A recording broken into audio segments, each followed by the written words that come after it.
बिस्मिल्लाहिर्रहमानिर्रहीम। तो आज हम शुरू करते हैं unit number 2 solving a biological problem. इसके चैप्टर नेम से ही हमें जाहिर हो रहा है कि इस चैप्टर में हम क्या पढ़ेंगे। सॉल्विंग अ बायोलॉजिकल प्रॉब्लम, हमारे पास एक बायोलॉजिकल प्रॉब्लम होगी, एक मसला होगा, कोई डिजीज़ होगी, तो उसको हम उसकी ट्रीटमेंट के लिए और उसकी हल के लिए, उसकी इलाज के लिए हम क्या करेंगे, किस तरह उसकी इलाज करेंगे, तो हम इस चैप्टर में ये पढ़ेंगे। तो शुरू करते हैं। एक हमारे पास अगर chapter name is solving biological problem,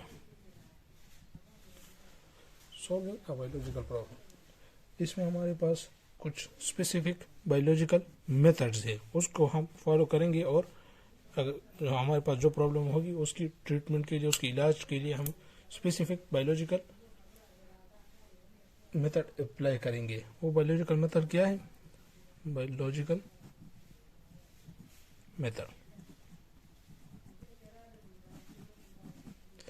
उसके कुछ खास स्टेप्स हैं। वो जो हम रिसर्चर्स जो होते हैं, बायोलॉजिस्ट जो होते हैं, वो इन स्टेप्स को फॉलो करते हैं और अपनी नतीजे पर पहुंचते हैं। उस स्टेप्स में कौन कौन से हैं? नंबर 1 है रिकॉग्निशन ऑफ बायोलॉजिकल प्रॉब्लम। ये चैप्टर बहुत ही आसान है और ये स्टेप अगर किसी को भी सही तरीके से याद हो गए तो उसके लिए इस चैप्टर को पढ़ने में कोई मुश्किल नहीं होगी। रिकॉग्निशन ऑफ बायोलॉजिकल प्रॉब्लम किसे कहते हैं? कि पहले तो हमें एक मसला मालूम हो कि कोई मसला है तो उसका हम ट्रीटमेंट या इलाज के लिए कुछ करेंगे। अगर मसला हो ही ना तो हम किस चीज़ का इलाज करेंगे और किस चीज़ के लिए ट्रीटमेंट के बारे में एक्सपेरिमेंट्स वगैरह करेंगे, ट्रीटमेंट ईजाद करेंगे। तो पहले तो हमारे पास एक बायोलॉजिकल प्रॉब्लम का होना ज़रूरी है। तो हमने बायोलॉजिकल, अब अगर हमारे पास एक बायोलॉजिकल प्रॉब्लम आ गई है तो उसकी दूसरी स्टेप में हम क्या करेंगे? पहले स्टेप में हमने बायोलॉजिकल प्रॉब्लम को आइडेंटिफाई कर लिया है। दूसरे स्टेप में हम क्या करेंगे? Observation and previous research.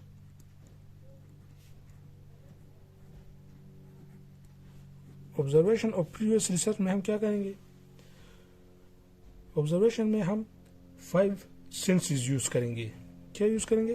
5 senses use करेंगे। हम उस डिजीज के बारे में कुछ ऑब्जर्व करेंगे, कि देखेंगे कि क्या हो रहा है, क्या नहीं हो रहा है, पेशेंट में क्या चेंजेस आ रहे हैं, कोई मसला है, उसकी क्या क्या खसूसियात है, ये कहाँ पर हो रहा है, कहाँ पर नहीं हो रहा। तो उसमें हम 5 सेंसेस यूज करेंगे और हर किसी को पता है कि 5 सेंसेस कौन कौन से हैं। वो है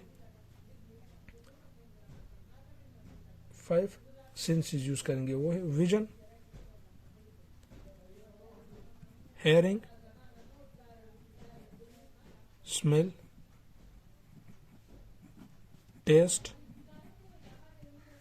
एंड टच। तो हम ये 5 सेंसेस यूज करेंगे और ऑब्जर्व करेंगे कि क्या क्या हो रहा है। उसके साथ साथ ऑब्जर्वेशन की 2 टाइप्स है। 2 टाइप्स कौन कौन से? एक है क्वांटिटेटिव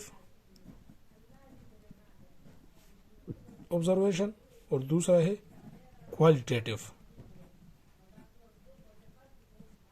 ऑब्जर्वेशन। अब मैं दोनों की एग्जांपल दूंगा और उसके साथ उसकी एक्सप्लेन करूंगा, तो ये बहुत आसानी होगी आपके लिए। क्वांटिटेटिव ऑब्जर्वेशन में हमारे पास एग्जांपल क्या है? लेंथ। क्वांटिटेटिव ऑब्जर्वेशन उस चीज़ को कहते हैं जिसको हम मैयर कर सके, नाप तोल कर सके उस चीज़ की। जिस तरह हमारे पास लेंथ है तो वो हम मैयर कर सकते हैं कि 5 मीटर है या 6 मीटर है।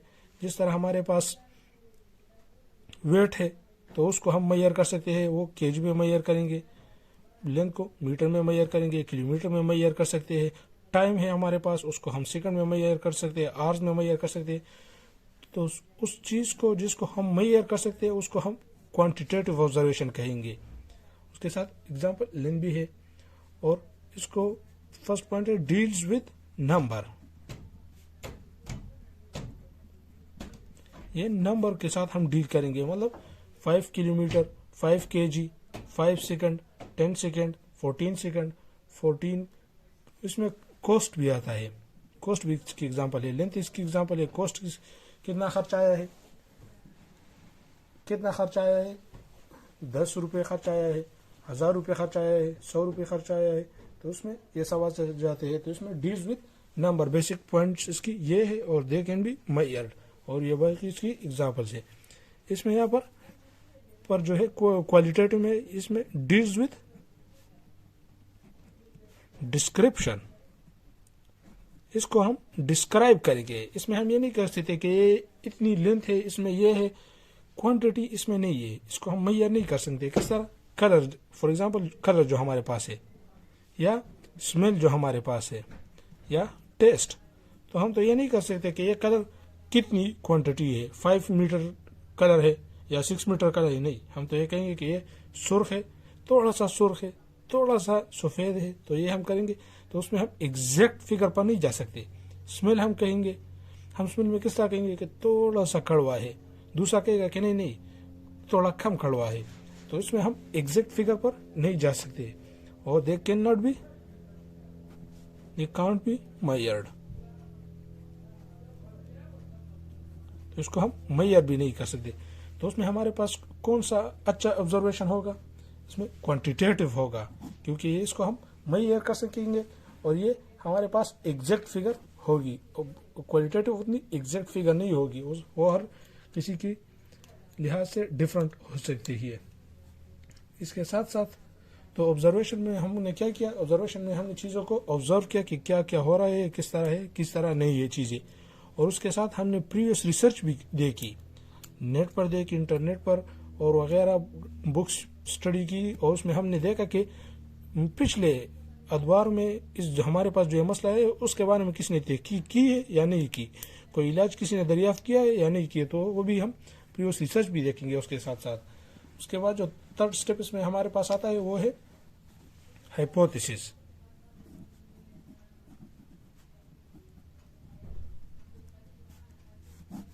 हाइपोथेसिस को मैं सादा अल्फाज में आप लोगों के लिए इस तरह एक्सप्लेन करूंगा कि ये हर कोई अपनी सोच के मुताबिक एक रिजल्ट देता है कि इस मसले का ये हल होगा।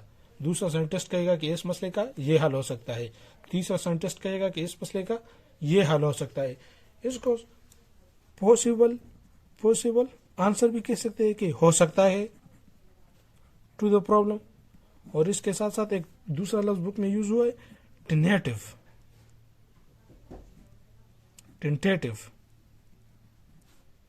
आंसर। टेंटेटिव आंसर किसे कहते हैं, आर्जी को। बस हर कोई अपनी लिहाज से कहता है कि ये भी हो सकता है, ये भी हो सकता है। अब उसमें बाद में एक्सपेरिमेंट्स होंगे तो सब कुछ पता चलेगा, लेकिन हाइपोथेसिस ज्यादा होते हैं। अब यहाँ पर दिए है कि गुड हाइपोथेसिस, अच्छा हाइपोथेसिस की क्या क्या खुसूसियात होगी, अच्छे हाइपोथेसिस की क्या क्या खुसूसियात होगी। वो होगा बेस्ड ऑन ऑब्जर्वेशन। वो जो हमने ऊपर ऑब्जर्वेशन की होगी तो उसी पर बेस होगा। ये नहीं होगा कि ऑब्जर्वेशन हमने एक की है और हाइपोथेसिस हमने जो पॉसिबल आंसर था वो हमने अपनी तुक्के से दिया कि ये होगा। नहीं, वो ऑब्जर्वेशन पर बेस्ड होगा तो अच्छा हाइपोथेसिस होगा। दूसरे नंबर पर है प्रोपोज्ड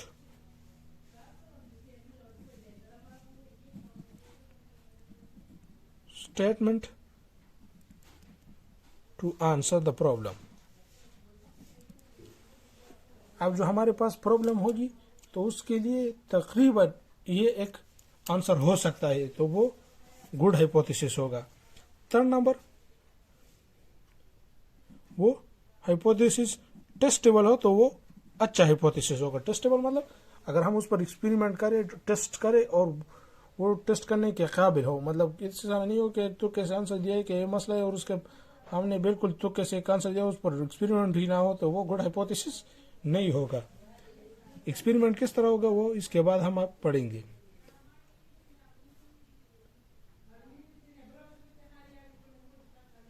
और इसके साथ साथ ये भी हो सकता है कि हमारे पास ये भी चांस हो कि हम उस हाइपोथेसिस को डिस्प्रूव भी करें कि नहीं ये गलत है, और वहाँ पर ये कहे कि सही ये गलत है, तो that will be a good hypothesis. अब हाइपोथेसिस के बाद आता है हमारे पास डिडक्शन। डिडक्शन में हम क्या पढ़ेंगे?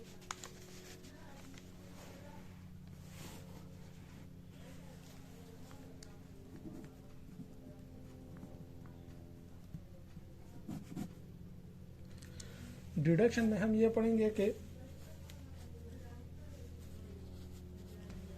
हमारे पास जो हाइपोथेसिस होगी उसकी लॉजिकल कॉन्सिक्वेंसेस देखेंगे कि हमारे पास जो हाइपोथेसिस आया उस पर हम अपनी ज़हन यूज करेंगे कि आया ये ठीक हो सकता है या नहीं हो सकता। अगर ये इसमें दो लफ्ज यूज होते हैं, इफ एंड देन। इफ अगर हमारा हाइपोथेसिस ठीक है देन के लिए, तो उसके साथ ये है या नहीं। इसमें यहाँ पर एग्जांपल दिया गया है कि अगर हम ये कहें कि हमारे पास एक if all birds have wings, अगर हम सारे परिंदों के पर होते हैं तो फिर पेंगुइन हमारे पास बर्ड होगा या नहीं?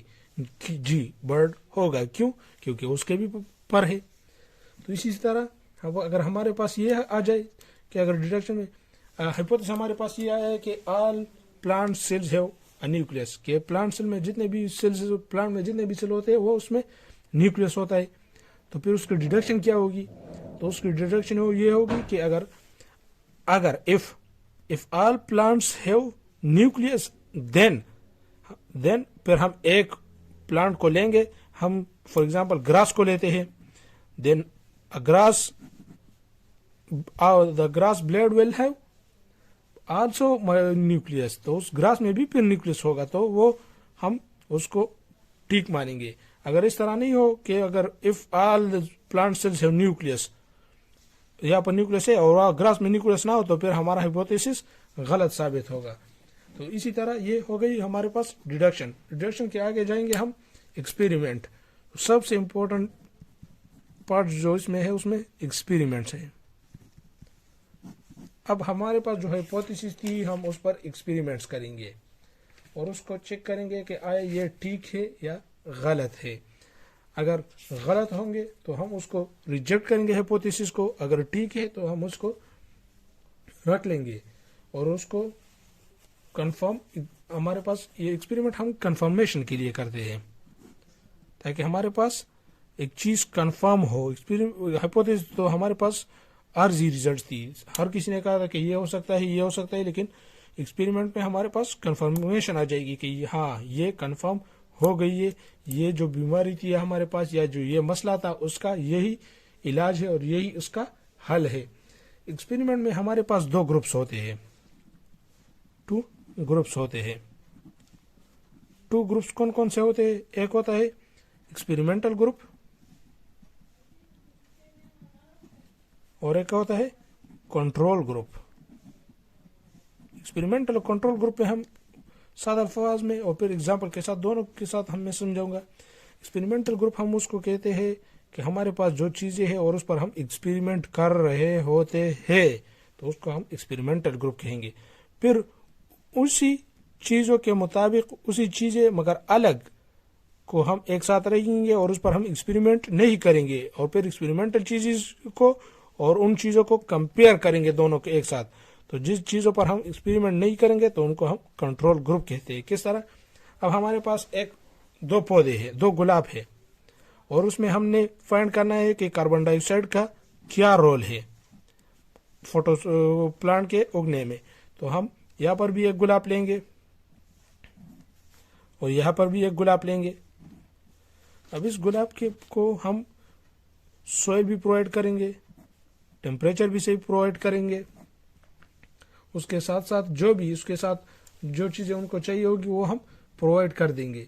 फिर उसके साथ दूसरे को भी हम टेम्परेचर भी प्रोवाइड करेंगे, सॉइल भी प्रोवाइड करेंगे, वाटर भी प्रोवाइड करेंगे, सनलाइट भी प्रोवाइड करेंगे यहाँ पर, और यहाँ पर भी ये तमाम चीज़ें प्रोवाइड करेंगे। लेकिन इसको हम बंद करेंगे और कार्बन डाइऑक्साइड प्रोवाइड नहीं करेंगे, आइसोलेट करेंगे, वैक्यूम में रखेंगे, और इनको फिर हम कार्बन डाइऑक्साइड प्रोवाइड कर देंगे।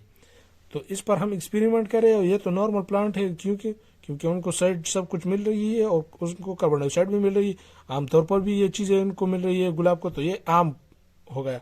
और इस पर हम एक्सपेरिमेंट कर रहे हैं, तो ये हमारे पास एक्सपेरिमेंटल ग्रुप हो गए। बाद में हम जब देखेंगे तो रिजल्ट जो आएगा वो हम सर्च करेंगे, लेकिन यहाँ पर ये मालूम हुआ कि एक्सपेरिमेंटल ग्रुप इसको कहते हैं और कंट्रोल ग्रुप इसको कहते हैं।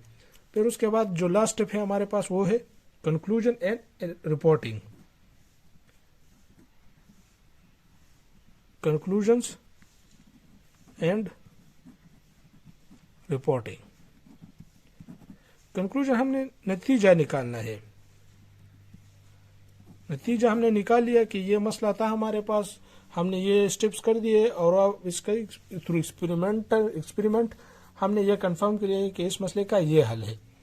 तो ये हमने नतीजा निकाल लिया है। फिर हम उसको रिपोर्ट करेंगे, उसकी पब्लिकेशन करेंगे, डिफरेंट रिसर्च पेपर्स में हम उसको राइट करें, लिखेंगे, डिफरेंट बुक्स में हम उनको लिखेंगे, ताकि बाकी दुनिया को भी पता चल सके कि यह मसला यहाँ पर आया है, और अगर मुस्तकबिल में कोई मसला आ जाए तो उनको उनकी तशखीस के में, उनके इलाज में आसानी हो। तो ये हो गई हमारे पास कुछ स्टेप्स। उसके बाद हम एक प्रॉब्लम को लेंगे, और थ्रू जिस तरह बुक में दिया है मलेरिया क्या, what are the causes of malaria, तो उसको हम डिटेल से एक्सप्लेन करेंगे। तो ये इस चैप्टर का एक पार्ट हो गया है, और इस चैप्टर के एक पार्ट और रह गया है, और ये चैप्टर खत्म हो जाएगा। ये बहुत इजी चैप्टर है। अगर आपको कोई मसला हो, कोई किसी पार्ट पर आपको समझ नहीं है तो आप हमसे पूछ सकते हैं, मैं उसको बाद में एक्सप्लेन कर दूंगा।